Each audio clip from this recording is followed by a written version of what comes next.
Picture yourself at the edge of a high diving board. No matter how many times you've jumped off, you still feel those little butterflies before you take the leap. Why is it that no matter how many times we've done something before, we often feel that twinge of fear before jumping in? It's because fear is wired into who we are.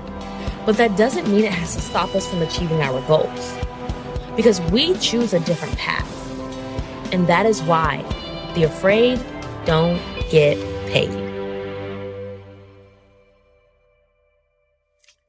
Today, I have a super special guest, an amazing coach, mother, queen, past client of mine, Kherington McFarland. How are you today? Welcome to the podcast.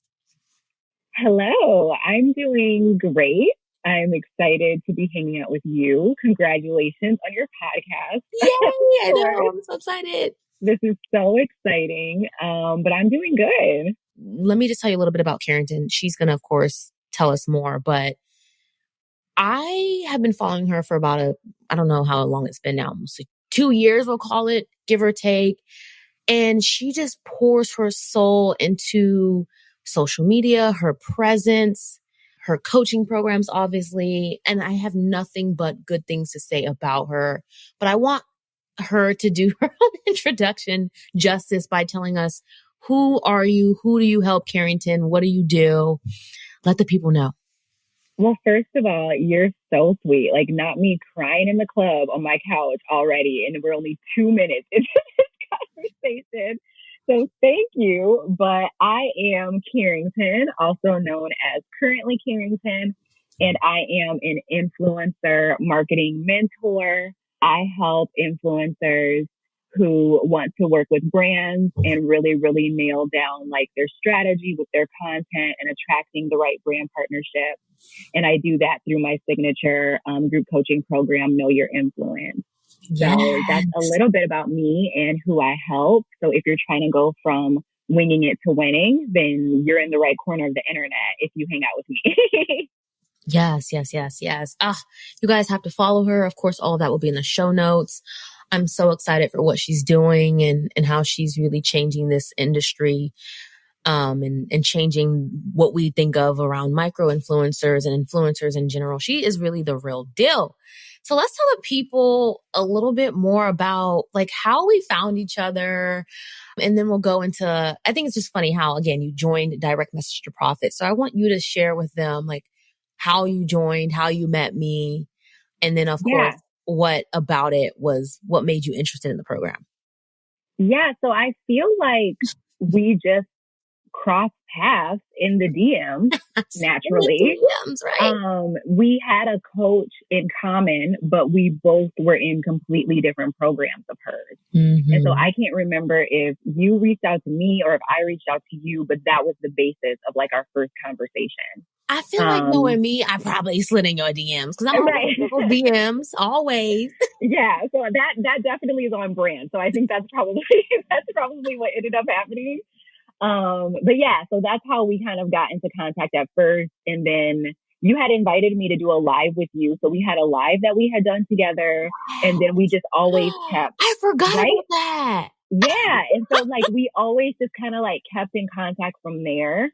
Yes. As a friendship, honestly. And we just seem to be very like in the same thinking as far as like when people are going right, we're the ones going left, and like always having that opposing view or like, did you think of things this way? Did you think of things this way?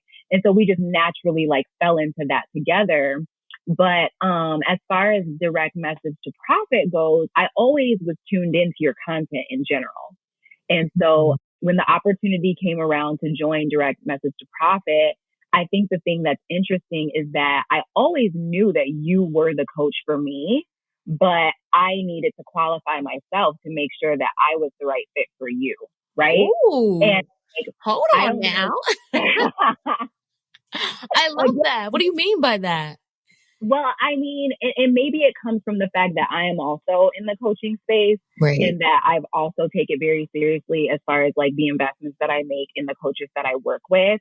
And so as valuable as, you know, my time is, your time is very valuable. And so I don't want to waste your time, by coming into a program that I might be overqualified for or underqualified for. And so when I ended up DMing you and like kind of voice messaging you to see like, is this for me? Am I a good fit? It's just because I value your time so much. Yeah. And just wanting to make sure that we were on the same page, with that too, because I mean, we talk about that a lot about like attracting clients, but also repelling clients. And so if I wasn't a good fit, I wanted to know that. And then of course, if I am the client that you're talking to, I want to know that, too. Right. So yeah, but I think that that's an important perspective, especially for anybody who not even just wants to join Direct Message to Profit, but thinking about investing in coaching in general and just making sure that like it's a qualification on both ends. I love that because most people aren't thinking about it that way, right? The person who's doing the selling is like, I need to find the right people. Dream clients, dream clients, dream clients. But it's like, wait, are you also someone's quote unquote dream coach? Right. And it goes both ends. And so I love how serious you take investing and thinking through your investments, because that's one of the most powerful traits of someone who shows up and is committed. It's like, take your time. Don't rush it, but also really think about if this is the right thing for you. So knowing you've invested with coaches before and you're committed to your growth, what has been like the biggest difference? And not to put those coaches out there or anything like that, but reflecting on all of your investments, what has been most unique about working with me and being in Direct Message to Profit / like what's been most impactful? And I know that's a big question. So yeah. I would say one, the level of support is unmatched. I love what you said. Yeah, like, and it's in a good way. Like the way that you give of yourself through your lives and through your content is the same way that you give of yourself in the program. And of course, even more because we have, the access to you. And I really did like, because, coaching that I invested in the past was either just group or just one-on-one. But I liked in your program, which was a very pleasant surprise, is that it was a hybrid. And so not only did we receive, the multiple coaching calls throughout the week as a group for support, but then we also have opportunities to have your eyes on what we're doing one-on-one. Yeah. And I think that that's very important, to be able to have like those two touch points and to be able to choose too, you weren't forcing anybody like be on these calls or like forcing anybody to do it one-on-one also. But the opportunities for different levels of support is always there. And so that was the most unique thing that I really appreciated, because there are times where like, we might be on a call and I might not have had, and me, I'm always prepared for everything. I might not have had anything like specific that I wanted to talk about, or maybe somebody else brought something up that I didn't think about. And so then it's like, okay, well, I have an opportunity to talk to you about this one-on-one also, if I need to get a little bit deeper and not like compromise everybody else's time, in the group, because everybody wants to talk and everybody has stuff that they need to work through. So that was the most impactful and the most unique thing that was different from like what you do versus any coaching that I had invested in the past. I love that. Something that I recall so much is two things. One, and you kind of spoke to this, where you might not have necessarily had something that you needed help with on that day, or some big challenge, or even a big win, just very neutral, but you would come to that call when you did, and then at the end have left with value, because one, you either contributed being an active member of the community and supporting others, right? Or something someone else said made you go, aha, wow, I didn't think of it that way. Or this is just really good to hear other people's opinions and perspectives and what they're going through. And I think that's what I love about hybrid coaching. That ability to come into the community and get support by listening to what others say, but also to really give support. And that's what I really commend about you. There were so many times throughout Direct Message to Profit where other people needed a shoulder to lean on or needed to know that they weren't alone. And you would be out there giving advice in these internet streets, right? About like motherhood and running a business and some of the things that are not talked about the most necessarily externally, you would pour back into people. I love that about you. Thank you. You're welcome. I'm like, I'm supposed to be pouring into you on this podcast. Thank you. No, but really, because I think that's something that we don't talk about, right? If I had to think about something that gets people results, it's not just showing up. It's not just following the curriculum, but how much you are able to give back, because that shows something about leadership, right? That shows something about taking what you've learned, not only to the next level, but being able to support people. So I think that's something you did really well. Can you share a little bit more about sort of in terms of our community, or what comes to mind that, or specifically our conversations that we would have that felt really unique, or like, man, these are the things we really need to be talking about? Because I know there's been so many moments when we were on our calls and it's like, this is what you need to be saying. This is the real conversation we need to be having. Can you share some moments that maybe come to mind of like that were really impactful for you in terms of the calls in the community? Yeah. So one thing that I really appreciated about the community and the calls is that everything was so real time. And when you're working off of, and this is something that you've taught me that I'm like, I need to incorporate this into my next, my next round of, know your influence, in like next year. But sometimes as coaches, we can get so caught up in the curriculum, in the teaching. And it's hard for us to deviate from that if we're doing teaching on our calls, or if we're teaching live. And then if one of our students or clients has another question, it can almost be like, well, do I address this question now? Do I continue with the teaching? Especially if it's not in line with the teaching. And so the fact that like the calls were so real time and so like open-ended, it let the conversations that needed to be had, like be had. And then if you had something that you had planned, you would be like, we can talk about that on Wednesday. We can talk about that on Friday. Like, let's address this now. Yeah. And so that's what I appreciated so much about the support, was that we didn't need to wait for something to come up for us to talk about it. It was like, what are you experiencing in this moment? 9 times out of 10, somebody else in this group is also experiencing this in this moment. And then like honoring that. And so I think that that's what made the group call so great, was that if somebody might have been nervous to talk about something, but then somebody else brought it up, then that opened up the conversation. Or like we talked about before, if there was something that I hadn't thought about before, it was like, oh, great. Like, let me tap into this conversation, with my thoughts. Or like you said, even being able to ask each other, and not even just the support of you, but like, I remember one of the girls in the group was a mom and trying to balance, what that looks like. And this was her first time, like really, really going for it. And so she would ask me or anybody else that was a mom in the group, like, hey, how did you do this? Especially when you were first starting out. Yeah. And so that's a conversation that doesn't naturally come up for me online sometimes, or in general. And so it was really nice to be able to be that support for her, and then have her message me later to be like, thank you so much for that, because people aren't talking about this, or I do feel alone about this.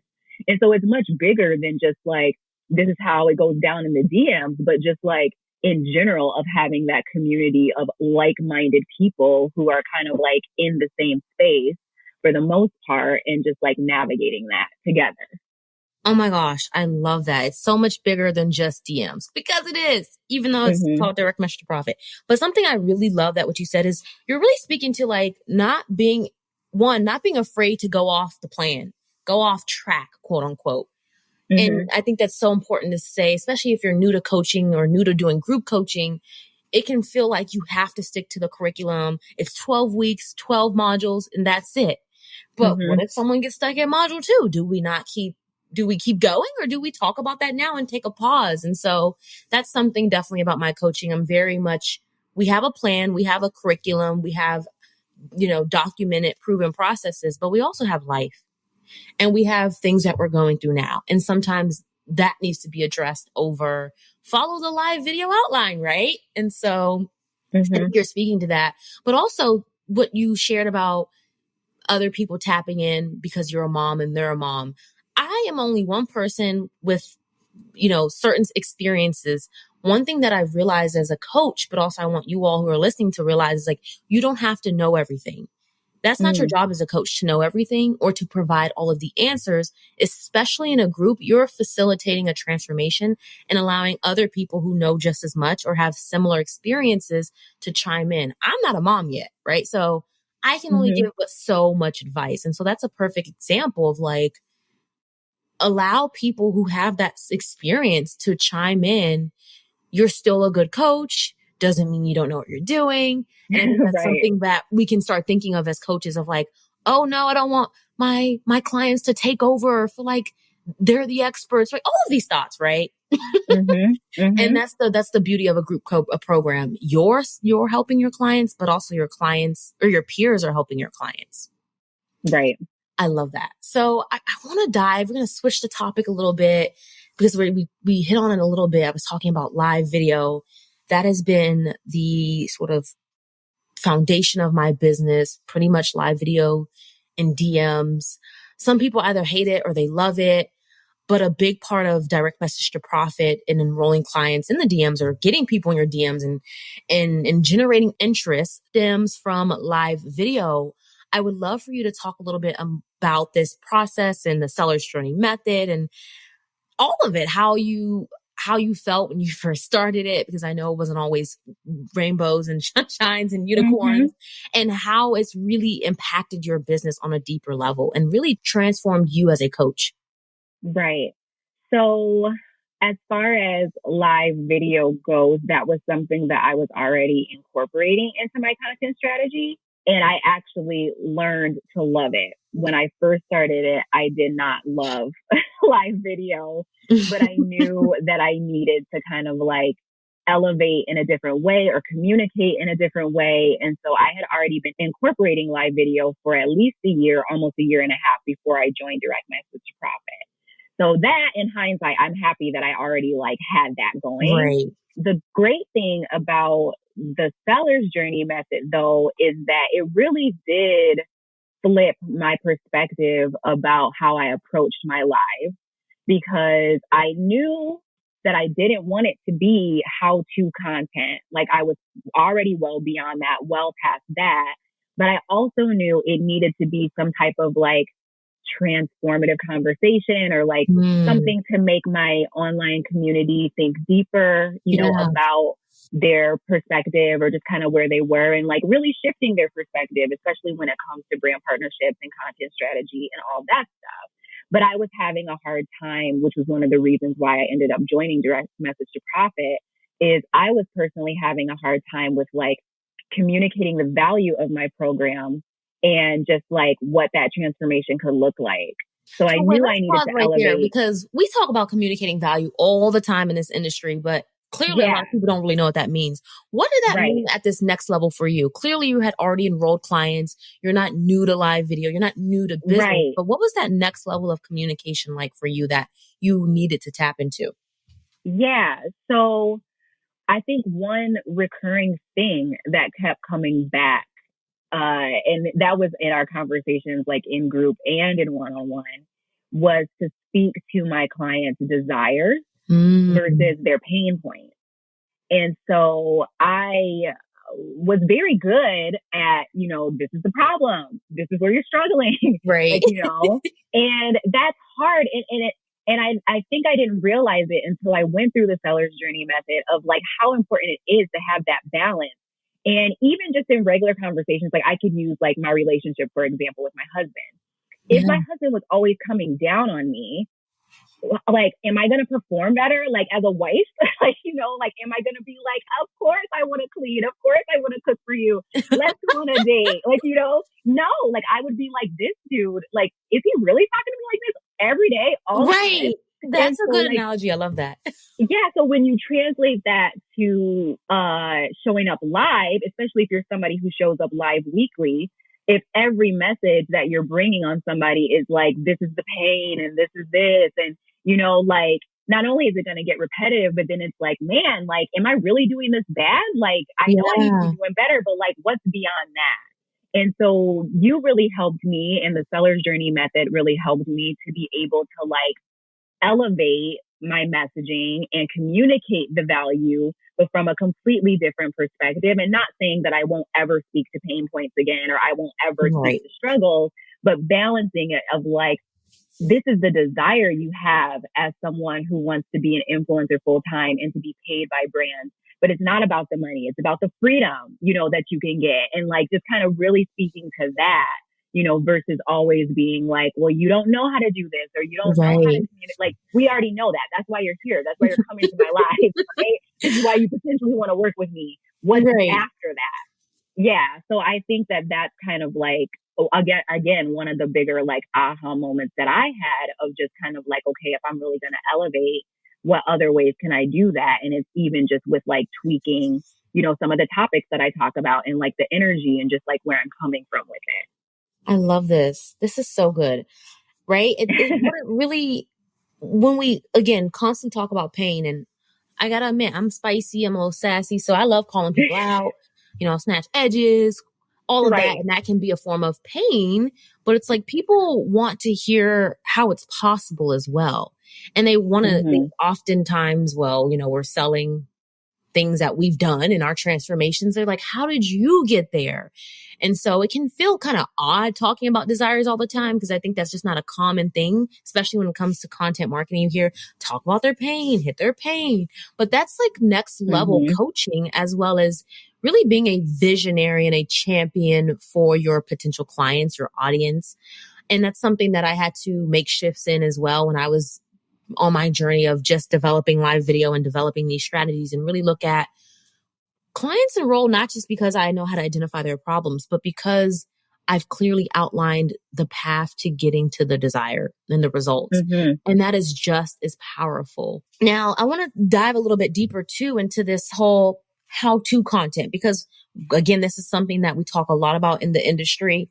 And I think the message gets a little watered down of like, we're not saying how-to content is wrong, but particularly when it comes to, if you can share in your perspective and what you've learned, selling a high value transformation, one at a high ticket price point. Why is that sometimes not the best strategy, and why we really want to be shifting their perspectives? Like, what did you learn about that, or what sort of aha moment did you have about that you can share with the listeners? Yeah. So I always found that with how-to content, that's almost harder to create, just because everybody and their mama, no matter what industry you're in, there's usually somebody that's creating how-to content. Yeah. And what I found, especially with my clients that did decide to work with me and have worked with me, and clients that are interested in working with me, they all, like, one of the consistent themes that they have with like why they wanted to make that decision was because I wasn't spewing out the same thing that they were already hearing from other coaches. Yeah. And I actually had an onboarding call with a client recently. And one thing that stuck out that she said was like, I believed you. I believe you. And she's like, you're not saying what everybody else is saying. I believe that you're passionate about what you do. I believe that you're an expert in what you do. I believe that you can help me. Where in other areas, when people are just saying how-to content, is like, did you Google that? Did you hear somebody else say that? Are you only talking about this because everybody's imploding about it on the internet? Like, so there's a level of credibility that comes with moving away from how-to, right? Yeah, the credibility. And so I thought that was really interesting. And that's why I really did appreciate your seller's journey method, because it does really challenge us, as the ones that are using it, to think deeper and even getting into the core issues of like, what does your client actually need? But like, what do you actually want to say? Like, what do you actually want to talk about? Yeah. And I think that that's really important as far as like sharing your unique perspective. Like, that's why, and that's what I always tell my clients anyway, especially influencers. People aren't following you because you're another fashion blogger. They love your approach to fashion. They love that you make it simple. They love that you shop affordable. They love that you mix high and low. Like, there's so many different ways, that you can approach that. And that's what the key is. And so I had to infuse that when it came to my content too. Like, it's not that I'm an influencer marketing mentor. There's plenty of coaches, but it's the fact that, you know, I'm not subscribing to hustle culture, and I'm not subscribing to, you need to post 3, 4, 5, 6 times a day to be seen. It's like, work smarter, not harder. And it's just the opposite of what a lot of people hear. So I think that that's where it comes from, as far as like how-to content versus content that really shifts the perspective. And like you always say, the belief of what your client is experiencing. I love that. The client said, I believe you, right? That's the beauty of communicating on a deeper level and really pushing beyond how-to content. One, that, well, you said it's harder, but it's also in another way can be easier because, like you said, where'd you get that from? Google, Yelp, right? And it can keep us complacent and sort of hinder us from making the deeper transformation and changing and growing if we're only doing how-to content, because it's not calling us deeper to meet ourselves, to understand ourselves, to communicate our deeper value. How many times in Direct Message Profit have I told you, say what you really want to say? What are you really trying to say? What is it that you really want your ideal clients to know? Right? That is not wrapped up typically in a how-to message. That's wrapped up in shifting beliefs, rallying, getting your potential clients to rally around your core values, your core mission, your core belief. And this is a foundation of successful selling, especially high ticket, right? It calls you to expand your ability to showcase who you are. And that is really valuable. I have another question for you. Well, of course, lots of questions.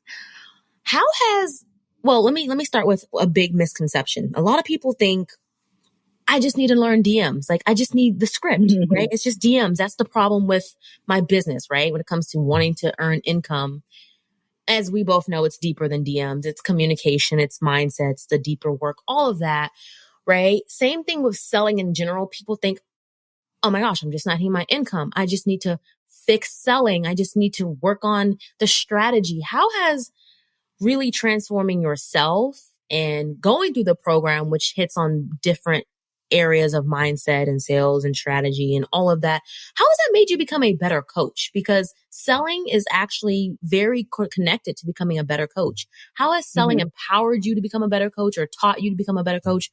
What comes to mind when I say that? Yeah. So there's a couple things. When I think about it, like, one of the reasons why I joined Direct Message to Profit was because my goal was to remove sales calls. And my goal was to elevate my sales strategy and my messaging. Obviously, I got that. Obviously, I got that to the point of within the first month, I had made my investment back. So that was the easy part. I feel like at the very beginning of yes, this is what you do to remove your sales calls. This is what you do to elevate your sales strategy. Right. And we still had 5 more months to work together. So the best thing about Direct Message to Profit is that, again, like we talked about earlier, it's so much bigger than just DMs and removing sales calls and everything like that. It's more so, again, like just how to elevate that communication with your online community and also to open up the opportunities to have those conversations. And when it came to selling for me, it wasn't even about making the sale every single time.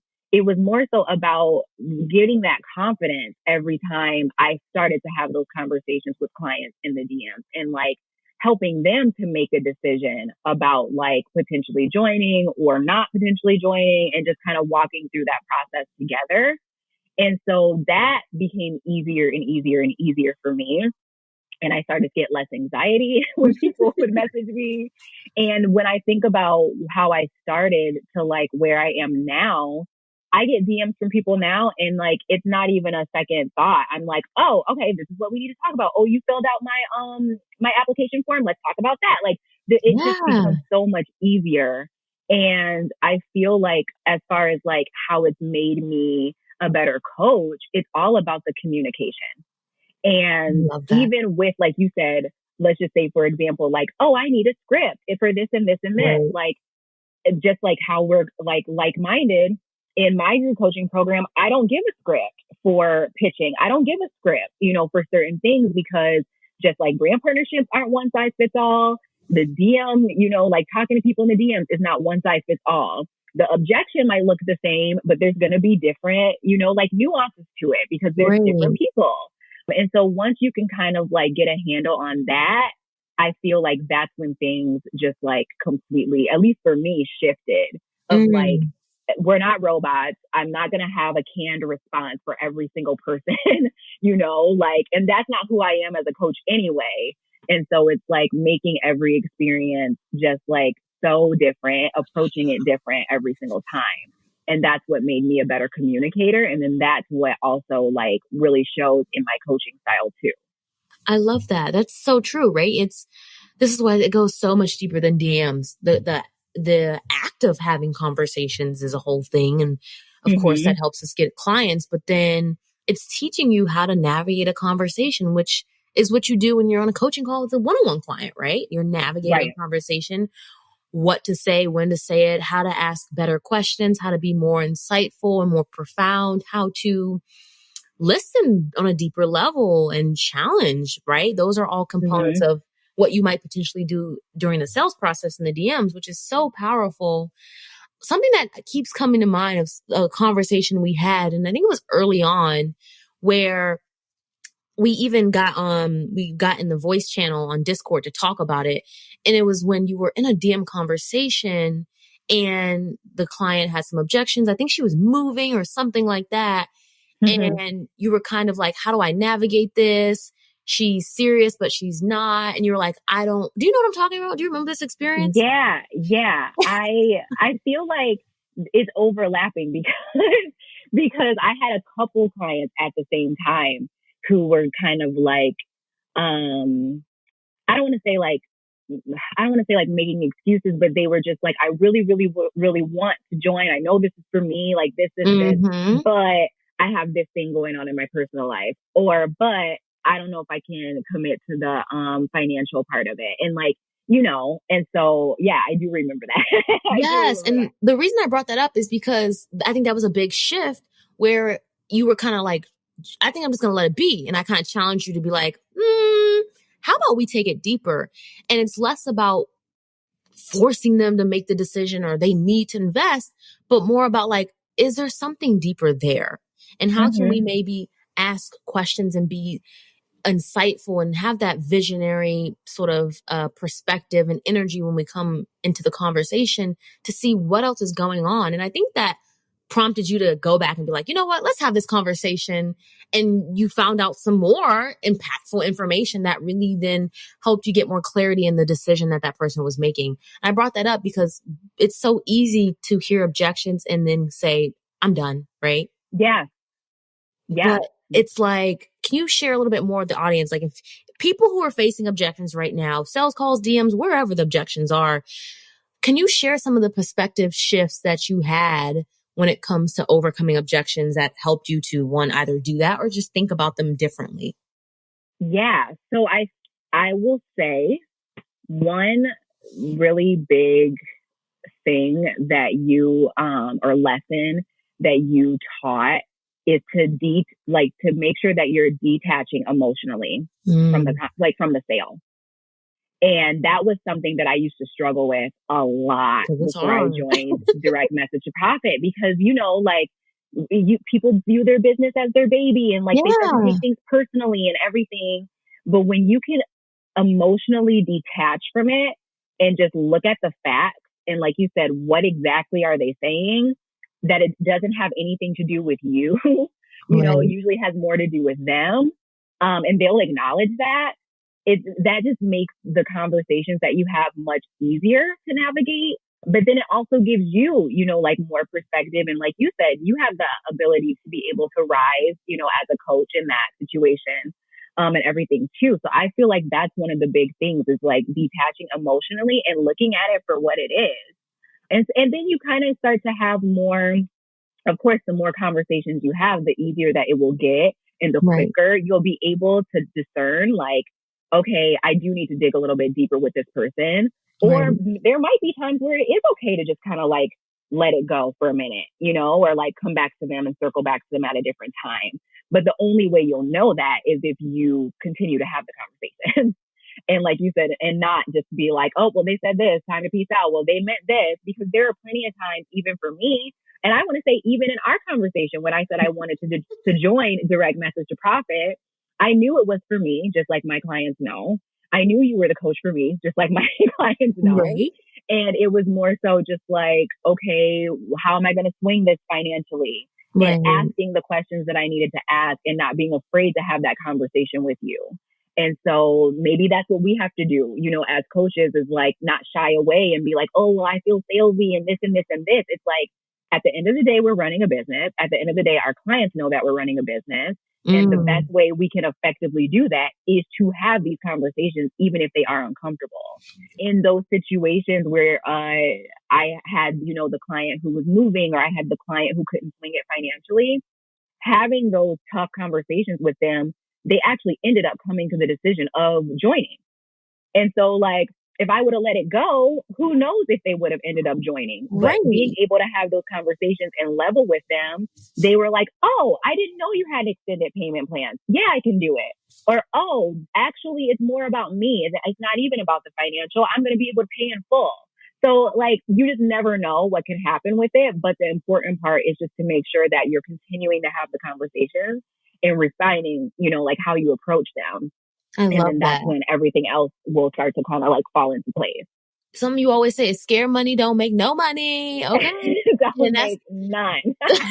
And listen, the afraid don't get paid. Right. Right. So it's like, you can always pick your heart, the heart of maybe potentially not signing clients and all these objections and this and that, or like the heart of, man, this is a little uncomfortable right now, but it gets better. It gets so much better. And just listening to you and your journey of like, now you answer DMs and like, oh, okay, I got this. I know what to say. Right.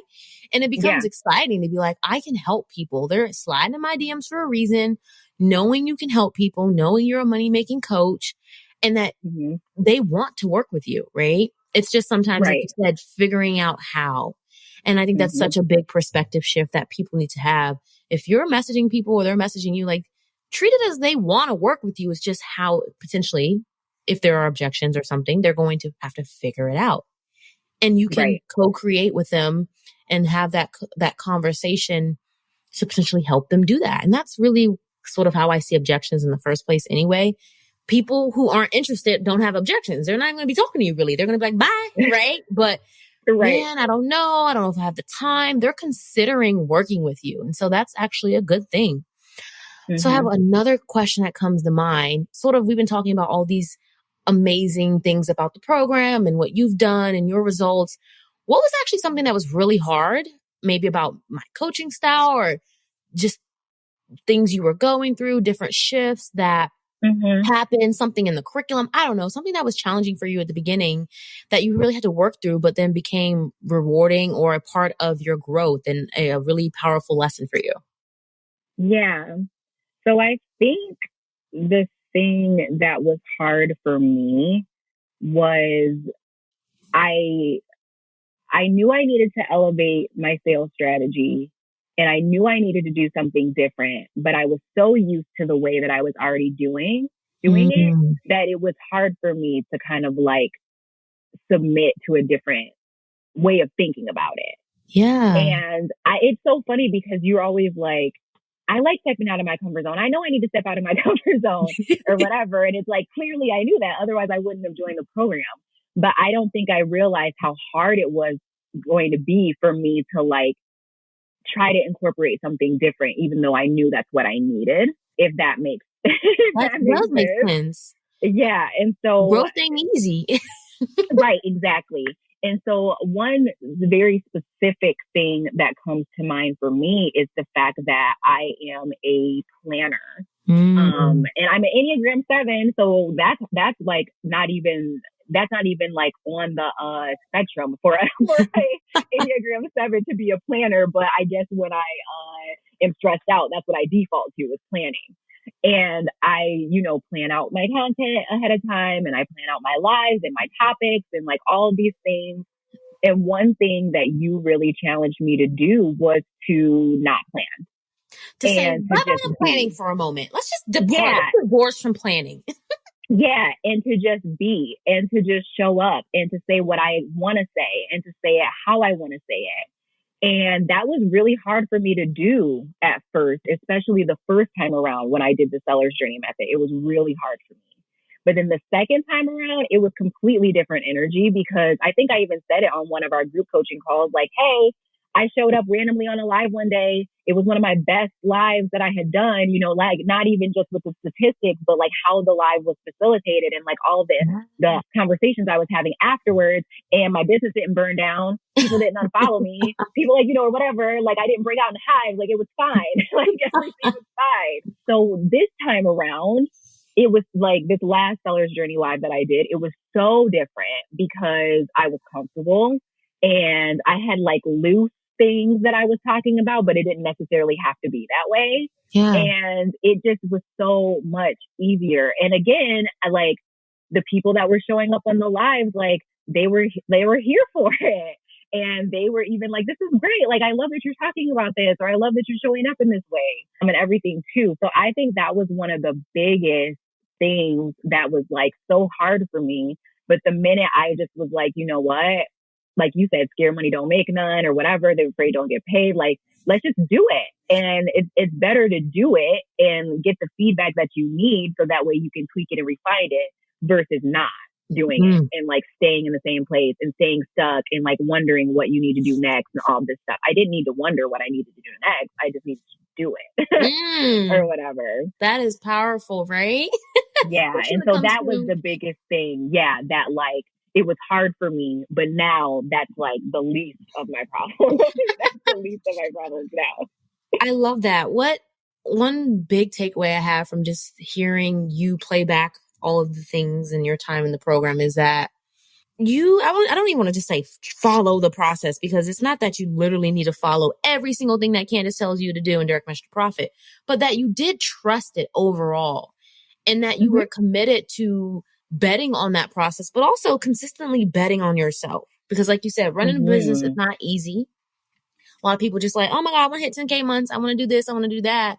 But one thing that I've seen from you is a level of resilience, even when you were uncomfortable, even when you felt it was hard, even if you were worried about potentially sales or clients, you were always committed to like, well, I'm just going to keep doing it and keep chugging along. And you've got your data to back you up, right? You've got your plans. And I think that's something that so many people need to reflect on is, how willing are you to bet on yourself? And I think that's the first thing, obviously, that people need to reflect on in terms of investing, right? And that's probably one of the biggest reasons why people are so afraid. Not necessarily that it's really, like you said, too much money or this or that, but like, man, can I get the results? Can I do this?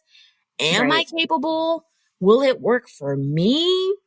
And so if you had to share something from the perspective of now you're on the other side and you have invested, for someone who is scared, call it fearful, afraid to invest, and not because of money, right? Because there's something deeper, what would you say to that person? I would tell them that they need to trust themselves.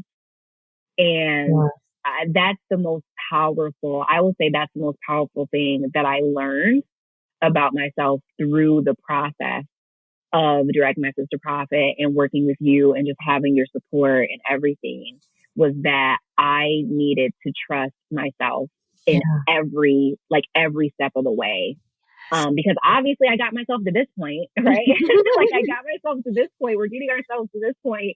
And so whether it's trusting yourself, you know, to commit to working with Candace and working with you, and then, you know, trusting yourself to like you said, follow the process and, you know, what you're like the framework and everything that you're laying out for us. But then also trusting yourself of like, I got this. Like, I can do this. I'm overqualified for this, right? Period. Yeah. And that's one of the main things that I had learned, especially, which I hadn't even talked about at all. But when we had started doing like the self-coaching model, and I started to see like the parallels of like, these were my core issues that I had, but there was like an overlying theme of why I was having those issues with my business and with myself. And it all came down to trust. And like, thinking too much about what other people would say and thinking about what other people were doing in the coaching industry versus just trusting that I know what to do. Like, and that my clients already trust that I know what to do. So like, why am I not seeing that? So I feel like for anyone who, you know, like you said, it's not about the financial investment, but you might say that it is, or it's not about the time, but you might say that it is, but like really, really like looking at yourself and being like, okay, like it's more about me, you know, than anything else. Yeah. And like, I gotta bet on myself and I have to trust that not only will I be able to join this program and commit to it, but like I am going to receive everything from this, you know, not even just from the investment and making your investment back, but beyond that. Yes. Yeah. And that was like the transformation that ended up happening for me for sure. I love it. Such good, profound thoughts, man. It takes it deeper, right? We have to look at our identity. Obviously, when it comes to investing, like most people, we want to do that. We're like, yay, let's invest. This is a good thing. But it's like, do you see yourself as a person who can do it? Do you identify as a money-making coach? Do you identify as a person who's powerful? And if you're weak in that confidence in those areas, it's likely that's why you haven't taken the leap to invest. Right? It's likely why your clients or potential clients haven't taken the leap to invest. And so It goes deeper than the DMs. It goes deeper than the live video. Ultimately, you know, my mission in life and in coaching is to help people meet themselves on a deeper level, to help people to explore who they are and to elevate their already greatness, because you are already great, Kherington. You are great now. You are already an expert. And really the work we did, I gave you some strategies, but I showed you that mirror consistently of like, see how fucking amazing you are. See, you got this. And I think that's so powerful. And that's really what people want. And that's what people will pay for. Period. Right. I love that. So is there anything else you want to share with the people before we go? Is there anything else that comes to mind? I mean, if you haven't joined Direct Message to Profit, like, this is the sign. Like, this is the sign. People always be like, send me a sign. This is the sign right here. Right. Like, don't wait any longer. Like, you know, I'm so happy. And I mean, I'm always like, there's no perfect time. There's no perfect time. But if there was a perfect time when I joined, that was it. Yes. Just because of how my life has changed, you know, a lot in that 6 months between where I was at and where I am now. And if even, for example, if I would have waited until now where like my daughter is in school and I have all the time in the world, I would have been so behind in what I really wanted to do.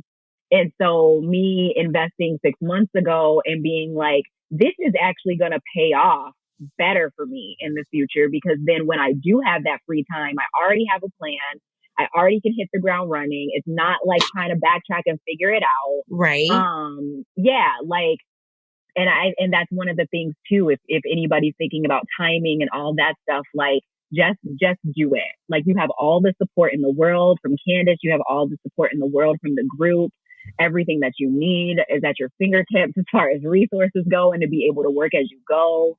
And just do it. And feel free to DM me and ask about my my experience more if you need to. Just join already. I love that. Amazing. So let me turn the tables, guys. Seriously, one of the best influencer marketing mentors out here in these streets. If you guys really want to define your purpose, really dive deep into your legacy as an influencer, and go from winging it to winning it, okay? And really earn and make money by doing just what you need to be doing and not the most, you guys have to check her out. Of course, her links will be in the show notes, her social media. She is absolutely amazing. And with that, thank you so much for coming on to the podcast today, Kherington. You are an angel. Thank you so much. I'm so honored to be a guest. And this conversation is just so necessary and refreshing, I feel like, in these podcast streets. So I'm really excited about this for you, for sure. Thank you so much. And we'll see you guys on the next episode. If you enjoyed today's episode, be sure to tag me on social media. Everything will be in the show notes. And don't forget to leave a review. And when you're ready, go ahead and visit me at www.candacechatman.com/work-with-me to learn more about my private one-on-one mentorship, where I teach coaches how to make selling more effective, efficient, and fun.